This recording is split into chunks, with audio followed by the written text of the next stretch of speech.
Depuis mon plus jeune âge, je me sentais attiré par le timbre-poste. Pour moi, ça représentait des œuvres de grands artistes. Je me sentais aussi attiré par l'architecture. Par exemple, les cathédrales dans lesquelles on avait un rassemblement de tous les aspects artistiques. Il y avait l'architecture, il y avait la peinture, il y avait la sculpture en bois et en pierre, il y avait les objets religieux. Le tout, on pouvait admirer le tout. En visitant une cathédrale, on se trouvait dans une atmosphère assez spirituelle. Et ça m'a toujours ébloui.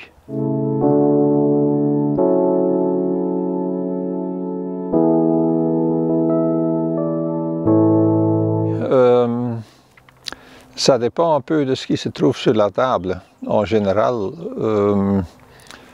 mon travail était préparé et je commençais à l'époque très tôt le matin et je travaillais jusque très tard. Parfois, je faisais des journées de 12 à 15 heures et ceci pour satisfaire le client parce que pour moi, c'était important que le client soit content. S'il était content, moi aussi j'étais content.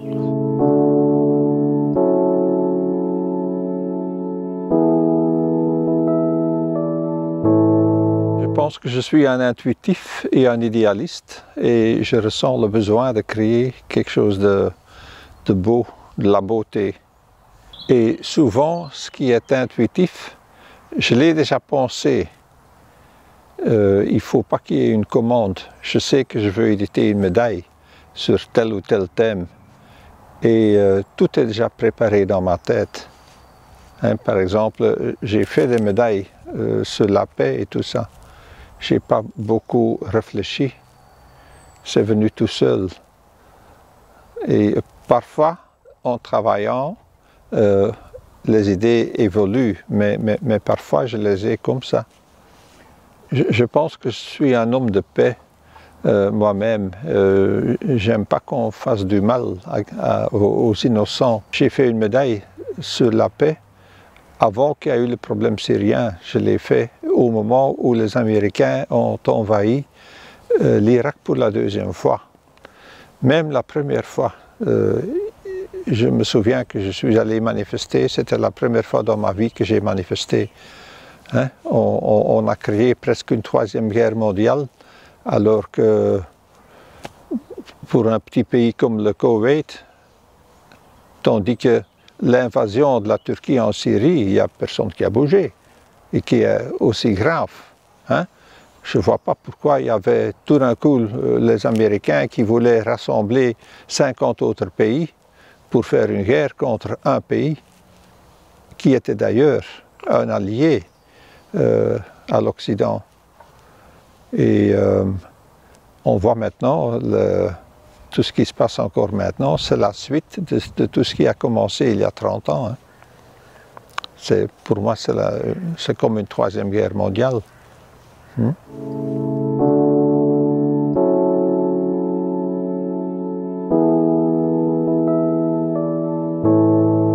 Donc, à travers les traditions, on peut construire quelque chose avec un contenu. Les anciens ont quelque chose à nous apprendre, tandis qu'avec la technologie moderne, le contenu est vide. Donc, j'essaie de lier les deux.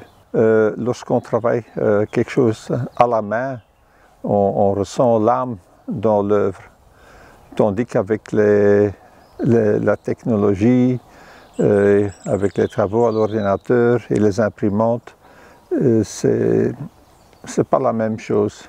Il n'y a pas de profondeur. Donc c'est pour ça que je dirais peut-être pas que le contenu est vide, mais c'est pas la même chose. C'est l'âme qui manque. Par exemple, il y a des choses qui sont plus faciles avec les machines modernes maintenant. On a des demandes parfois pour des médailles qu'on peut faire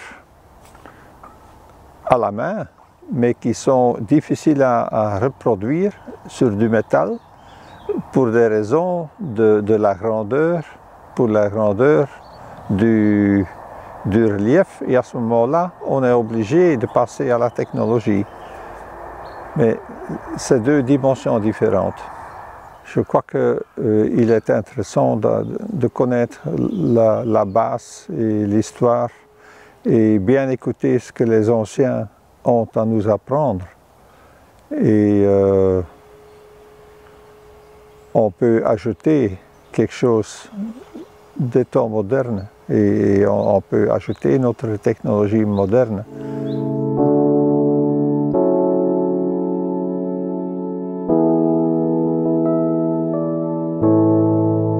Ce qui m'intéresse beaucoup, c'est les grands moments de l'histoire.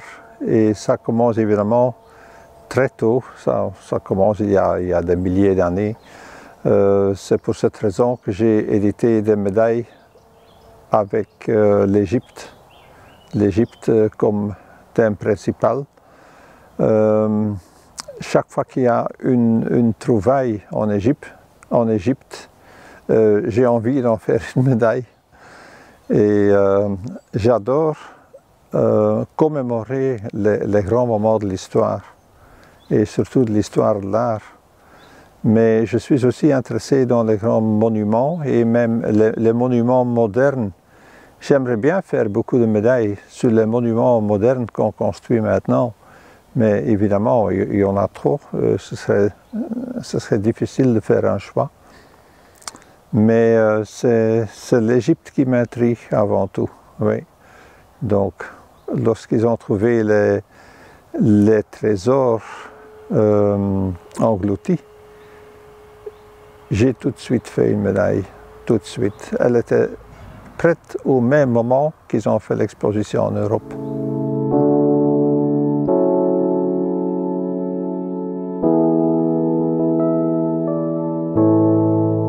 J'ai rencontré beaucoup de personnalités, en effet, j'ai rencontré tous les membres de la famille royale. Lors de mes missions économiques, j'ai rencontré les grands industriels de la Belgique et les ambassadeurs belges dans tous les pays que j'ai visités.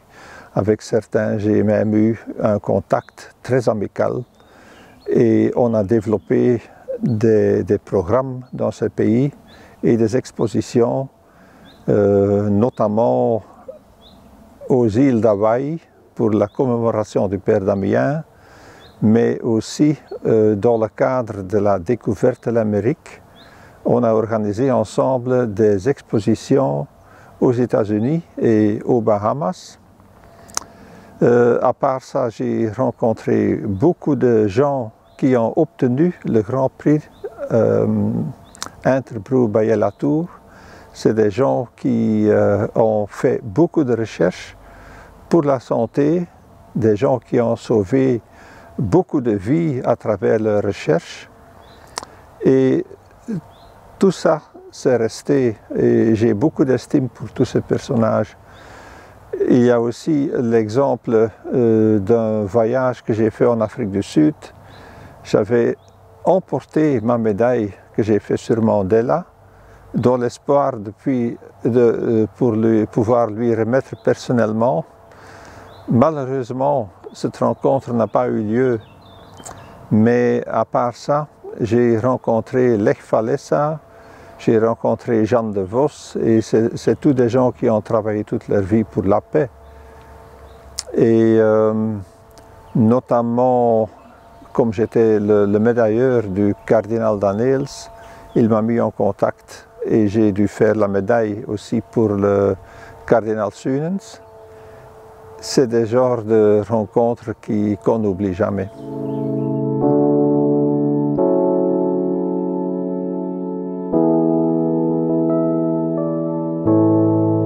Oui, Monique, elle m'a toujours laissé toute la liberté de faire ce que je voulais. Elle m'a laissé partir en voyage. J'ai pu suivre des cours, j'ai pu des symposiums, devenir membre des associations, j'ai pu organiser des ateliers.